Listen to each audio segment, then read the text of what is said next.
If I don't survive, I couldn't bear that.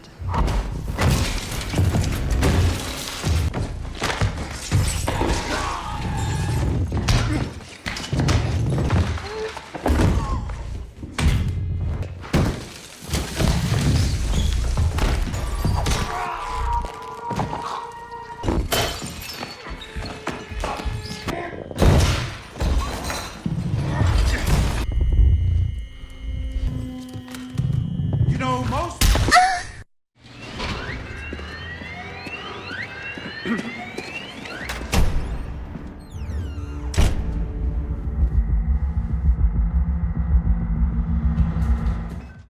Film ini dibuka dengan seorang pria yang duduk diam di sebuah ruangan kosong di atas gedung tua, di mana matanya tajam dan menatap ke arah sebuah kamar hotel di seberang jalan. Pria ini bukan orang biasa, dia adalah seorang pembunuh bayaran profesional yang dikenal dengan julukan The Killer. Sudah 2 hari penuh ia menunggu di tempat itu, bersabar dalam kesunyian hanya demi satu tujuan, yaitu mengeksekusi target yang belum juga muncul. Meski begitu, waktu terus berjalan dan perut pun tak bisa diajak kompromi karena target belum terlihat batang hidungnya juga. The Killer akhirnya memutuskan untuk turun dan membeli makanan. Namun, kewaspadaannya tak pernah kendur. Bahkan saat sedang makan pun, ia tetap duduk menghadap jendela di mana pandangannya tak lepas dari hotel yang terus diawasi, siaga kalau targetnya muncul secara tiba-tiba. Di tengah waktu menunggunya, ada sebuah panggilan masuk dari atasannya, yaitu orang yang selama ini rutin memberinya misi-misi. Lewat percakapan singkat itu, sang bos memberitahu bahwa kemungkinan besar target baru akan datang 2 hari lagi. Dengan nada tenang, bosnya kemudian menyarankan agar The Killer memanfaatkan waktunya untuk zikir atau untuk bersantai dahulu. Mendengar hal itu, The Killer pun menerima saran tersebut dan memutuskan untuk sedikit melepas penat. Menjelang sore ia kembali ke gedung kosong yang sudah seperti markas sementaranya. Kali ini ia mencari posisi terbaik untuk mengeksekusi misi begitu target muncul. Diketahui bahwa selama berkarir sebagai pembunuh bayaran, The Killer belum pernah sekalipun gagal menjalankan tugas-tugasnya. Reputasinya tak main-main, ia adalah sosok yang sangat teliti, sabar, dan mematikan.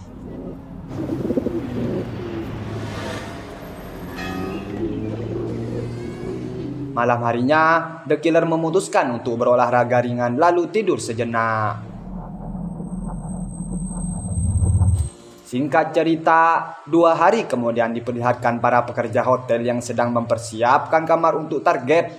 Melihat hal tersebut, The Killer segera menyiapkan senapannya karena target akan segera memasuki kamar hotel itu. Tunnel vision. Tak lama kemudian, si target pun datang yang ternyata adalah seorang pria tua. Rupanya pria tua itu akan mengencani seorang wanita malam di kamar hotel tersebut. The Killer langsung membidik targetnya dengan senapan. Namun sayangnya tembakannya malah mengenai wanita malam tersebut yang secara tidak sengaja berjalan ke arah bidikannya. Stick to your plan. Akibat insiden itu, para pengawasi pria tua langsung datang untuk mengamankan majikannya. The Killer pun segera berusaha melarikan diri dan membuang semua barang bukti yang ia bawa, termasuk Vespa yang digeletakkan di pinggir jalan begitu saja. Kemudian senapan yang dibuang di tong sampah, dan tak lupa menggerok jenggotnya yang sudah berbulu domba. Setelah situasi dirasa aman, The Killer kemudian pergi ke bandara dengan tujuan pulang ke kampung halamannya untuk bersembunyi sementara waktu. Kemudian, The Killer menghubungi bosnya dan mengatakan bahwa tembakannya meleset sehingga misinya pun gagal. Mendengar kabar tersebut, sang bos terkejut karena untuk pertama kalinya The Killer gagal menjalankan misinya. Sang bos kemudian meminta agar The Killer bertanggung jawab dan tidak pergi sebelum berhasil menghabisi targetnya. Namun, The Killer menolak karena ia sebenarnya sudah ingin pensiun dari pekerjaan kotor itu. Mendengar penolakan tersebut, sang bos berkata, semoga The Killer tidak menyesali keputusannya. Well, Don't you have quite a bit of miles, Mr. Saat berada di dalam pesawat, The Killer melihat seseorang yang terus menatap ke arahnya. Bahkan ketika pesawat transit, pria tersebut masih terus memperhatikannya. The Killer pun memutuskan untuk menginap satu malam demi menghindari pria yang terus-menerus mengawasinya, karena ia khawatir pria itu adalah mata-mata dari kepolisian. Attention passengers, flight 12. Ketika di kamar hotel dekat bandara, The Killer kemudian mempersiapkan beberapa jebakan sebagai antisipasi jika pria tersebut tiba-tiba menyerangnya. Namun keesokan paginya, pria itu sudah tidak ada sehingga The Killer melanjutkan perjalanannya.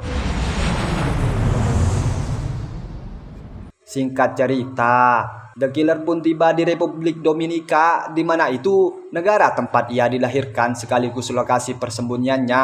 The Killer kemudian segera pergi ke rumah untuk menemui istrinya. Sesampainya di gerbang rumah, ia melihat beberapa jejak sepatu dan puntung rokok yang hal itu membuatnya panik karena khawatir sesuatu terjadi pada istrinya. Ketika ia masuk ke dalam rumah, The Killer terkejut melihat kondisi rumah yang berantakan dengan bercak darah ada di mana-mana. Namun, ia tidak menemukan sang istri.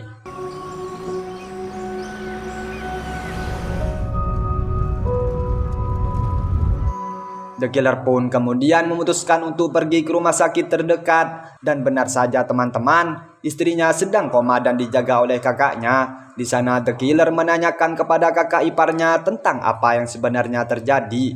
Sang kakak ipar kemudian menjelaskan bahwa ada dua orang tak dikenal yang tiba-tiba datang ke rumah dan menghajar istrinya hingga koma. Kedua orang tersebut datang menggunakan taksi berwarna hijau dan kini menghilang entah kemana. Mendengar hal itu, The Killer berjanji akan mencari kedua orang tersebut sampai ke akar-akarnya dan tidak akan membiarkan mereka lolos begitu saja. If I don't survive, I couldn't bear that. Hari itu juga The Killer kembali ke rumah dan mengambil seluruh persenjataannya yang sebelumnya ia kubur di dalam tanah.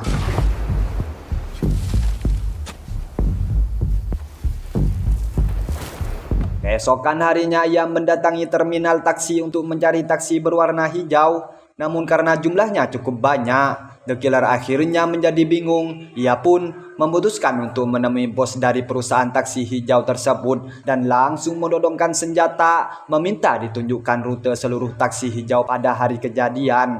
Setelah cukup lama mencari, akhirnya The Killer menemukan taksi yang rutenya menuju rumahnya dan menurunkan dua penumpang. The Killer segera mengambil data rinci tentang sopir taksi itu yang biasanya mangkal di tengah kota.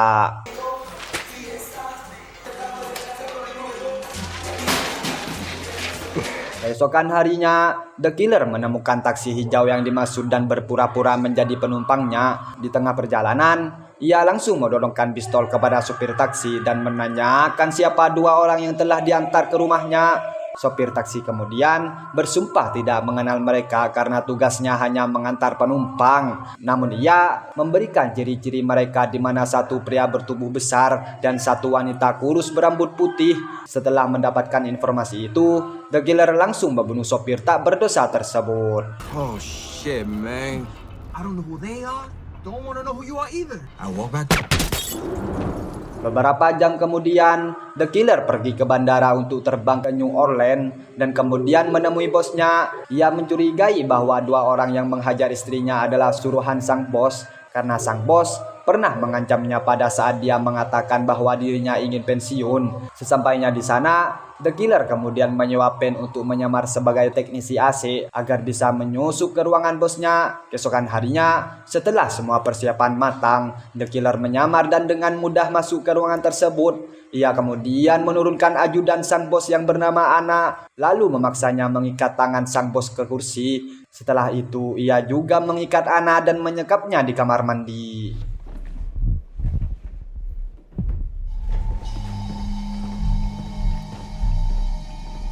The Killer kemudian menginterogasi bosnya mengenai siapa 2 orang yang disuruh menyerang istrinya. Ia sangat kecewa karena selama ini ia selalu setia bekerja untuknya. Sang bos kemudian menjawab bahwa tindakan tersebut hanyalah peringatan karena The Killer berani-beraninya menolak perintah. Mendengar hal itu, The Killer pun marah dan membunuhnya sambil berkata, "Nothing that I wish you will." Anjay.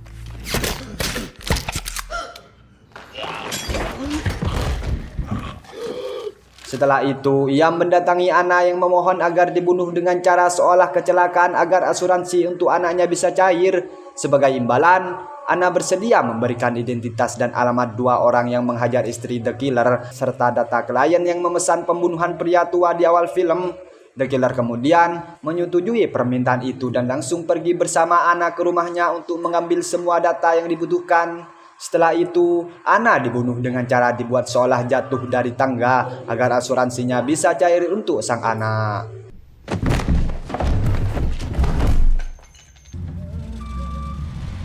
Clean up without fail. Keesokan harinya, The Killer menuju Florida untuk mengincar pria yang telah menyerang istrinya. Ia kemudian sampai di rumah target dan melihat pria itu bersama beberapa anak buahnya serta seekor anjing pitbull buas. The Killer kemudian pergi ke supermarket membeli daging giling dan racun untuk membunuh anjing tersebut. Malam harinya, ia kembali ke rumah target memberi makan anjing tersebut dengan daging beracun, lalu masuk lewat pintu belakang. Loss.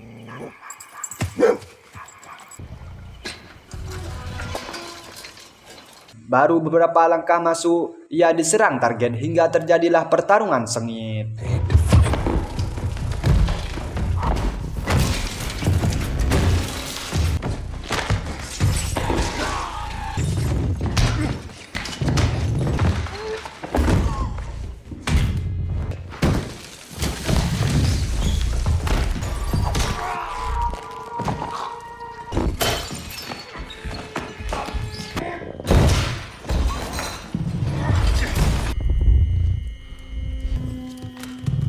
You know, most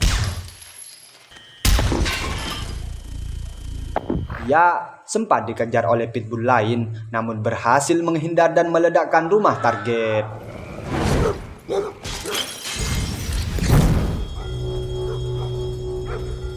Keesokan harinya, The Killer kemudian terbang ke New York untuk memburu wanita yang juga terlibat. Ia mendatangi alamat yang diberikan Anna dan malamnya mengikuti wanita itu ke restoran.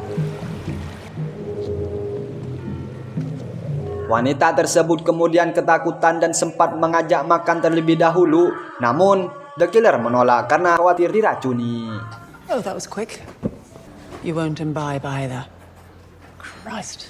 Wanita itu kemudian memohon agar dirinya dimaafkan karena hanya menjalankan perintah dan istrinya pun tidak sampai koid. The Killer kemudian mengajaknya ke taman dan kemudian membunuhnya di sana. Stick to the plan. Who, come to think of it, at this moment is you. Help a girl up, won't you? Setelah itu, The Killer kemudian terbang ke Paris untuk menemui klien yang memesan pembunuh pria tua di awal film.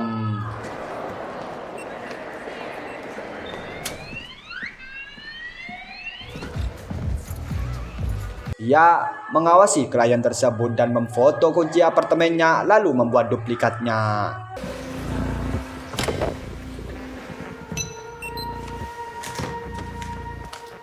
Keesokan harinya, ia berhasil masuk dan menodong klien tersebut. Saat ditanya, si klien bersumpah tidak memerintahkan serangan terhadap istri The Killer dan mengatakan bahwa ia bahkan sudah menyewa pembunuh lain setelah misi The Killer gagal. But I promise, I'll find something fitting. The Killer kemudian percaya dan kemudian membiarkannya hidup. Setelah itu, ia kemudian kembali ke rumah dan beberapa minggu kemudian The Killer terlihat sudah berada di rumah bersama istrinya yang telah pulih total. Ia benar-benar memutuskan untuk pensiun dan memilih hidup normal bersama istri dan keluarganya. Dan film pun. Terima kasih sudah menonton sampai akhir ya teman-teman.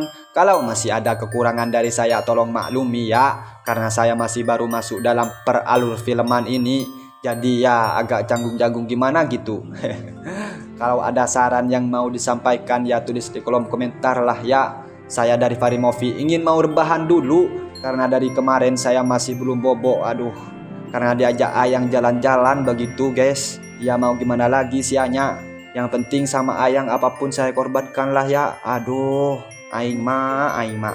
Ya udahlah ya teman-teman. Selamat berjumpa di next video.